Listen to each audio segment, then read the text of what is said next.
Naniniwala ang mga residente at taga-suporta ni senatorial candidate Pastor Polo C. Quiboloy na mananalo ito at ang buong Duterte senatorial candidate sa nalalapit na eleksyon sa Mayo 12. Tiwala rin sila na malaki ang magagawa nila para tugunan ang mga problema ngayon sa bansa. Si Kyra Vanzuela magbabalita live mula sa Opol, Misamis Oriental. Magandang gabi, Kyra. Magandang gabi, kapartner. Nagsanib puwersa ang mga taga-suporta ng PDP Laban at ni Pastor Apollo C. Quiboloy sa Opol, Misamis Oriental para ipakita ang kanilang buong suporta para sa nalalapit na May 12 midterm election. Sa Ayusin Natin ang Pilipinas Campaign Rally, suportado nila ang mga platapormang nais isulong ng Duterte.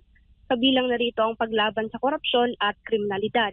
Samantala, tiwala rin si Shelo Butaya na ang mga nagawa ni Pastor Apollo C. Quiboloy sa Kingdom of Jesus Christ ay magagawa nito sa buong bansa.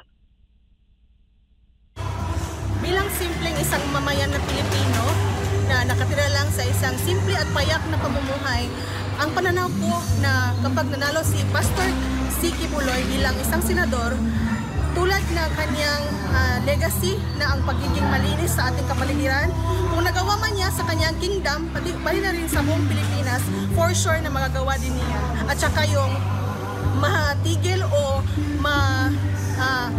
mawala ang mga korupsyon sa ating bansa at magkaroon ng hustisya para sa ating mga mamayan na simple lang ang pamumuhay at wala sa mga ranggo na matataas.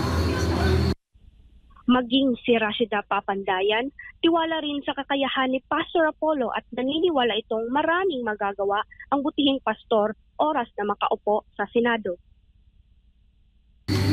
Pag manalo si Quiboloy na sa senador, maraming magagawa si Quiboloy.